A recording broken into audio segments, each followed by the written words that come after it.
Waheguru Ka Khalsa, Waheguru Ki Fateh, bienvenue à vous mes amis. Alors aujourd'hui, nous allons nous arrêter sur un enseignement un peu particulier qui nous est donné par Guru Nanak Dev Ji. Nous allons nous y rendre tout de suite, c'est au Hang 1245 à partir de la ligne 3 et où notamment Guru Nanak au verset 6 nous dit que Nanak ake rau ehu hor galan shetan. Autrement dit, ainsi dit Guru Nanak Dev Ji, voici le chemin véritable, toutes les autres choses conduisent à Satan. Donc nous allons voir de quoi nous parle Guru Sahib ici. Donc pour cela, il faut remonter un tout petit peu plus haut. Et nous arrivons au Slok Mahla Pehla, où Guru Nanak Dev Ji nous dit Tarikati naka jivya jelik lik vetnao. Autrement dit, maudites sont les vies de ceux qui écrivent et qui lisent et qui écrivent le nom du Seigneur afin d'en faire le commerce, afin de le vendre. Et il poursuit Ketijin ujre kalavari kiyatao. Leurs épis, leur blé, si vous voulez, leur blé est dévasté, leur champ de blé est dévasté. Que vont-ils donc pouvoir récolter? Donc, la première chose sur laquelle il faut s'arrêter, c'est que Guru Nanak Dev Ji Sahib nous dit que, effectivement, il y a des personnes qui lisent et qui écrivent le nom du Seigneur afin de le vendre. Et que donc, elles gaspillent leur vie, et bien plus encore, elles dévastent leur vie spirituelle et leur existence humaine de manière plus générale. Donc, qu'est-ce que cela veut dire que de lire et d'écrire le nom du Seigneur afin d'en faire le commerce, afin de le vendre? Eh bien, Guru Nanak Dev Ji veut nous dire que dans tous les milieux religieux, dans tous les espaces, au-delà d'ailleurs des grandes religions, mais dans tous les espaces où les gens se réunissent pour des questions spirituelles, religieuses, philosophiques, sur le sens de la vie et le sens de la destinée humaine, eh bien, on va trouver systématiquement des personnes qui vont, comme il le dit, lire et écrire le nom du Seigneur Vaheguru, c'est-à-dire qu'ils vont utiliser les principes spirituels, ils vont utiliser les textes sacrés pour en faire le commerce. C'est-à-dire qu'il y a deux manières d'en faire le commerce. Soit c'est pour valoriser son ego et avoir une position de chef, d'un point de vue religieux, enfin d'autorité religieuse ou de je ne sais quoi d'autre de ce genre. En gros, c'est pour se donner un statut social. Et puis, il y a une autre manière aussi de faire du commerce du nom du Seigneur, de faire du commerce de la vie spirituelle, c'est évidemment, objectivement, de le monnayer. C'est-à-dire que on va trouver un peu partout des gens qui, pour enseigner des choses spirituelles ou pour les transmettre, font payer, font du commerce. Or, la vie spirituelle, comme je vous le dis régulièrement, c'est la vie tout court. Or, nul n'est propriétaire de la vie. La vie, vous savez mes amis que la vie et Dieu c'est la même réalité. Dieu est la source de la vie, il est la vie, et on peut l'appeler Dieu, on peut l'appeler Vaheguru, on peut l'appeler la vie, on peut l'appeler le principe de la vie. Nul n'est propriétaire de Dieu. Aucune religion n'a l'exclusivité de la vie spirituelle. Aucun religieux n'est propriétaire du Sat, de la vérité éternelle et absolue, qui est le Seigneur Vaheguru lui-même. Pourquoi? Parce qu'il est celui qui est insaisissable. Il est celui qui est le Par Braham, c'est-à-dire au-delà de Dieu lui-même. Il est absolument insaisissable à l'esprit humain. Et en même temps, il est tout aussi insaisissable parce qu'il est immanent, il est Antarjami, il est celui qui réside dans le cœur de toutes ces créatures. Et ainsi, nous voyons que parce qu'il nous échappe, il échappe à tout être humain à toute créature, il est transcendant par sa transcendance, nul ne peut s'en déclarer le propriétaire et le détenteur de la vérité, et parce qu'il est immanent, par son immanence, qu'il est présent dans le cœur de toutes ces créatures, personne ne peut dire avoir l'exclusivité de sa présence au détriment des autres, et dire, vous les autres, vous n'êtes pas dans la présence de Dieu, car Dieu est présent dans tous les cœurs. Et donc Guru Nanak Dev Ji nous dit, il y a des gens, et il emploie même un mot qui est fort, il dit que la vie de ceux qui utilisent l'enseignement divin, les enseignements sacrés, pour le vendre, c'est-à-dire pour se valoriser ou faire du commerce avec, ou tirer un profit particulier, eh bien, leur vie est maudite. Elle est enfermée en fait sur elle-même, elle est condamnée à sa propre destruction. Et il emploie donc cette métaphore en disant leur champ d'épi, de blé, leur champ de blé est complètement dévasté, c'est-à-dire que en fait ils ont l'apparence de la religion, ils ont le discours de la religion, ils ont les manières de la religion, mais tout ça c'est vide, il n'y a pas de vie spirituelle, et en général ce sont les premiers à porter des jugements sur les autres et à être très intransigeants avec les autres, à ne manifester aucune forme de bienveillance et donc de tolérance à l'égard du cheminement et de la progression spirituelle de tout un chacun, puisque mes amis, la vie spirituelle est d'abord une affaire d'une relation très intérieure, très intime au Seigneur Vaheguru, et que personne ne peut être le dictateur de votre âme. Seul le Seigneur Dieu est celui auquel vous devez vous soumettre, à nul autre. Aucun autre humain ne peut prétendre venir régenter votre existence et vous dire la manière la plus propice que vous devriez adopter pour lui ressembler et qui serait la manière qui conduirait à un prétendu paradis ou à une prétendue libération spirituelle. C'est ce que nos maîtres de mémoire bénie ont toujours enseigné. Ils nous ont donné les clés pour être autonomes et libres dans notre vie spirituelle. Ils ne nous ont jamais imposé quoi que ce soit. Ils ont toujours proposé comme une invitation, un peu comme un jardinier.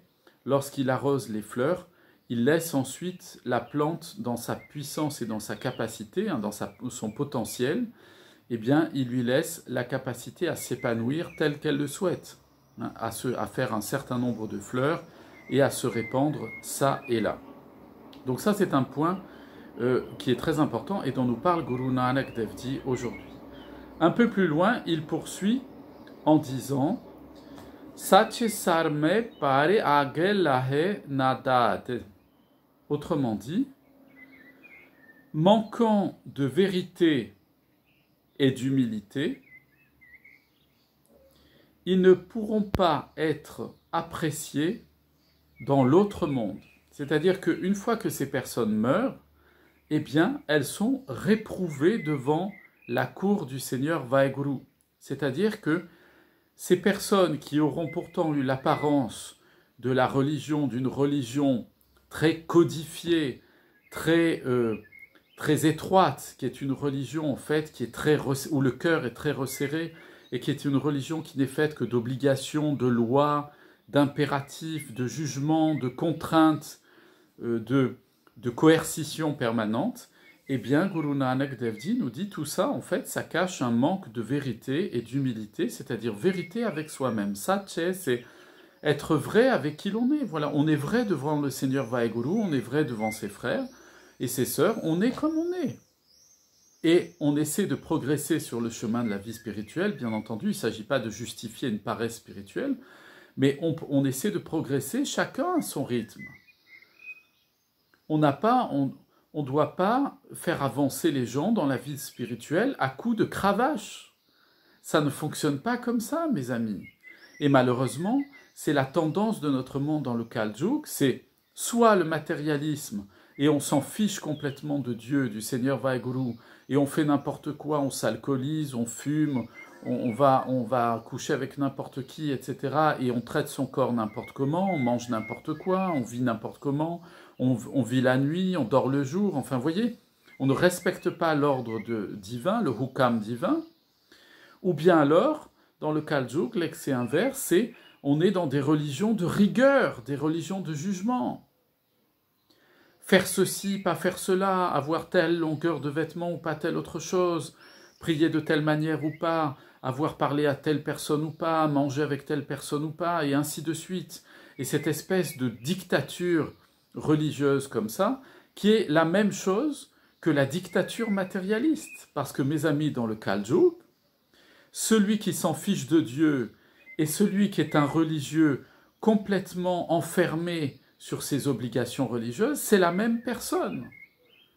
Ils ne sont pas dans le sat, ils ne sont pas dans la vérité avec eux-mêmes devant Vaheguru et devant l'humanité. Ils sont dans une comédie, c'est la, comme on dit en italien, commedia dell'arte, hein? C'est du cinéma, c'est du théâtre, tout ça. Alors ça semble être quelque chose qui leur donne un statut social ou de la respectabilité. Mais à l'intérieur, derrière le matérialiste et derrière le religieux fanatique, il y a le même individu, il y a un aveugle spirituel. Et donc il manque le satya et il manque aussi le sarma, il manque aussi l'humilité, la modestie. Qu'est-ce que c'est l'humilité? Qu'est-ce que c'est que la modestie? C'est simplement de reconnaître que oui, je ne suis pas parfait, c'est vrai. Ce n'est pas une raison pour me laisser aller à mes travers. Mais je reconnais que en moi, il n'y a pas la perfection. La perfection, elle est seulement Vaheguru. Qui suis-je donc? Qui serais-je donc? Qui serions-nous, mes amis, pour nous faire les dictateurs de nos frères? Fais ceci, fais pas cela, fais comme ceci, fais pas comme cela.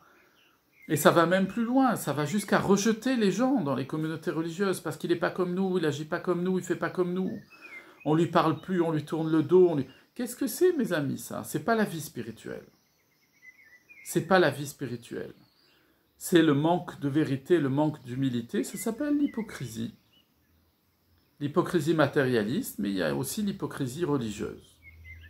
Et Guru Nanak Dev Ji nous dit « Pare agel lahe natad » ils ne seront pas, ces personnes-là, elles ne peuvent pas être appréciées dans la présence du Seigneur Vaheguru une fois qu'elles sont mortes. Ça veut dire qu'elles retournent dans le cycle des réincarnations. Parce qu'en fait, elles n'ont rien compris. Elles n'ont rien compris du tout. C'est comme si j'ai un ami qui est orfèvre. Il est bijoutier orfèvre, meilleur ouvrier de France. Et il m'a expliqué, il a un étau, quand il polit comme ça certaines pierres, il fait un peu de joaillerie aussi, et quand il sertit une pierre dans une bague, il doit polir ensuite autour de la pierre. Mais il doit polir l'or sans abîmer la pierre une fois qu'elle est enchâssée. Un diamant sans l'abîmer, sinon tout est fichu. Eh bien, ce petit diamant dans cette toute petite bague, il la serre avec un très gros étau. Et il m'a dit, tu vois, plus c'est fin, plus c'est précieux, plus l'étau est grand, plus on doit serrer avec de la délicatesse. Et il me dit, on ne doit jamais trop serrer. C'est la même chose, mes amis, dans la vie spirituelle. Dans la vie spirituelle, quand on a l'autre à côté de nous, qui est en progression spirituelle, il est comme ce diamant encore un peu fragile qu'on doit enchâsser dans cette petite bague fine en or. Si on serre l'étau en disant « ça ne va pas, ça ne va pas, ça ne va pas, tu ne corresponds pas à ce qu'on attend », si on attend de lui une perfection tout de suite, alors que nous-mêmes, on n'est pas parfait, on va tout casser, on va serrer un étau, on va écraser la bague et casser le diamant.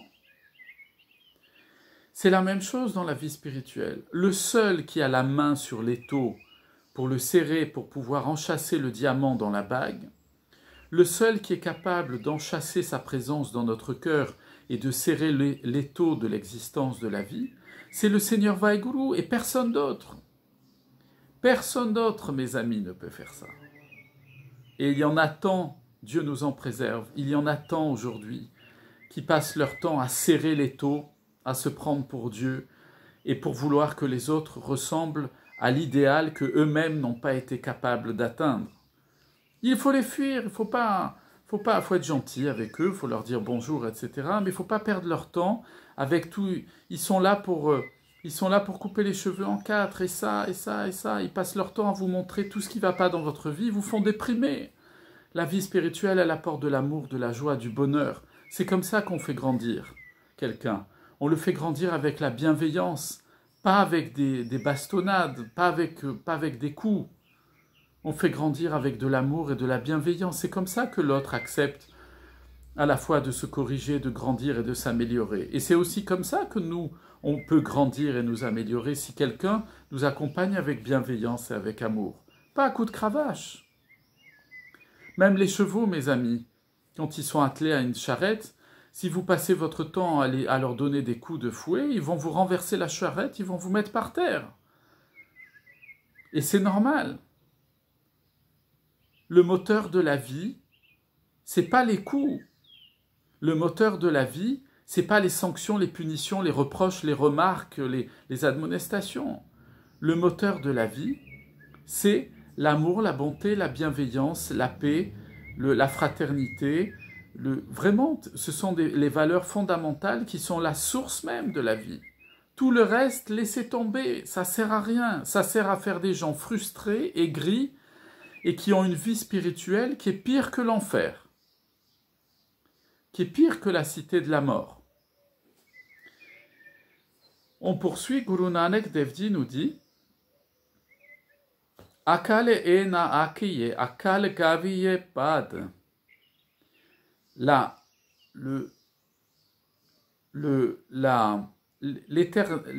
sagesse éternelle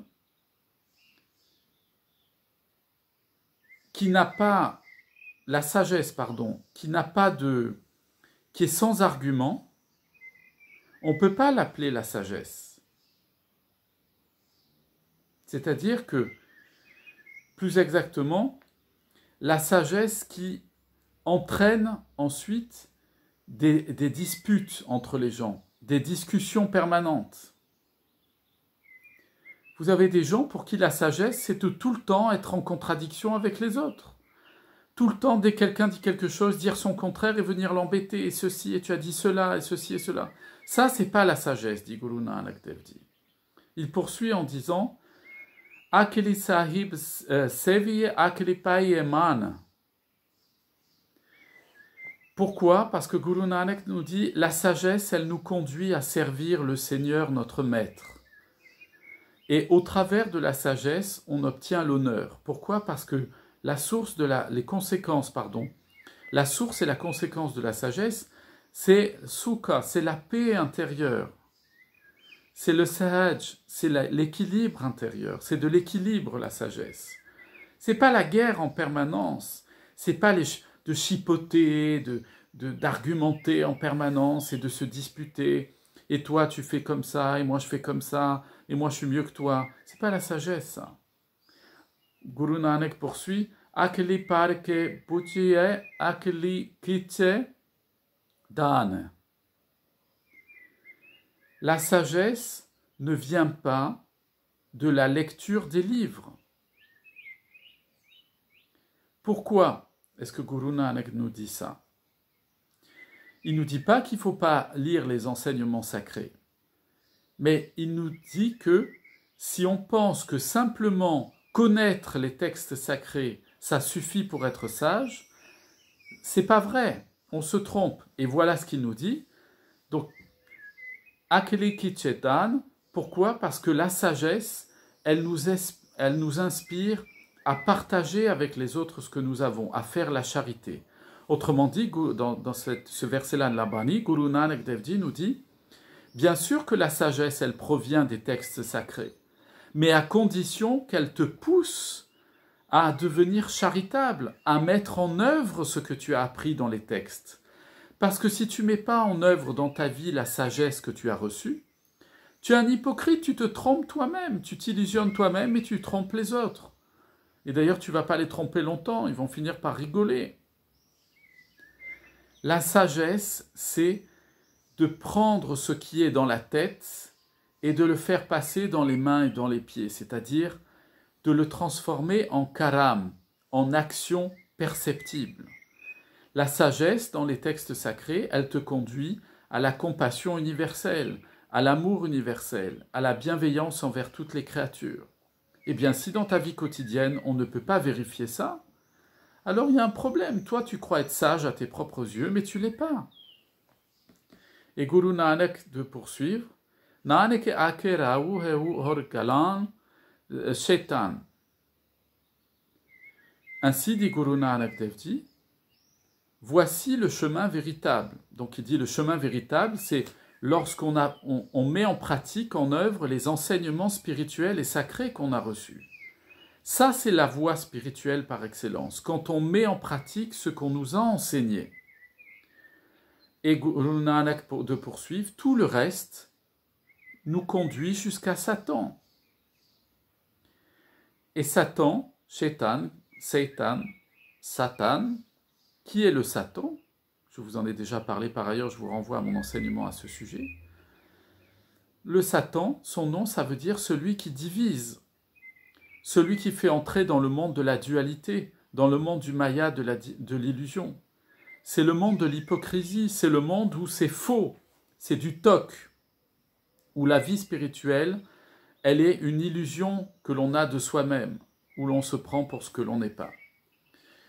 Voilà mes amis, aujourd'hui, Guru Nanak Dev Ji, dans son enseignement, nous rappelle cette chose qui est tellement importante. C'est que nous ne pouvons pas nous ériger à nos propres yeux comme des êtres spirituels réalisés et aboutis qui détiendraient la vérité spirituelle, divine, absolue. Nous devons toujours nous tenir, nous dit Guru Nanak, à la fois dans la vérité face à nous-mêmes et aux autres, et dans l'humilité, parce que la vérité de nous-mêmes, lorsque nous sommes conscients de qui nous sommes et de nos faiblesses, eh bien ça nous conduit à la modestie et à l'humilité, c'est-à-dire à ne pas nous prendre pour ce que nous ne sommes pas, et du coup à ne pas faire le commerce de la parole de Dieu, à ne pas commencer à se croire être un grand ceci et un grand cela.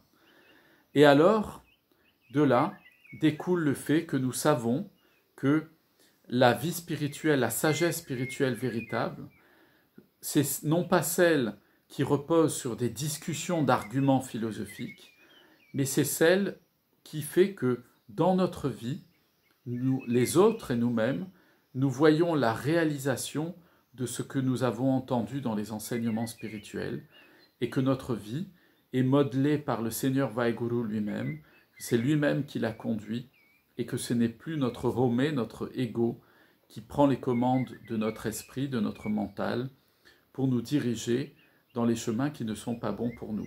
Pourquoi? Parce que Guru Nanak nous dit, en dehors de la sagesse spirituelle qui conduit à la compassion, à l'amour et à la bienveillance universelle, qu'il appelle le partage et la charité, eh bien, tout le reste, ce sont des voies qui conduisent au Satan, c'est-à-dire ce sont des voies qui conduisent à nous tromper nous-mêmes et à devoir, dans la vie future, recommencer encore une incarnation avec toutes les limitations qu'elle présente. Nous avons l'opportunité dans cette vie présente, mes amis, dans cette incarnation humaine, de nous laisser transformer intégralement par l'amour infini du Seigneur Vaheguru. C'est ce que je vous souhaite, c'est ce que je nous souhaite et à tous ceux qui nous entourent, à toute l'humanité. Je vous souhaite également une très bonne journée, plein de bénédictions sur vous, vos familles, vos parents, vos voisins et tous ceux que vous aimez. À très bientôt. Vaheguru Ji Ka Khalsa, Vaheguru Ji Ki Fateh.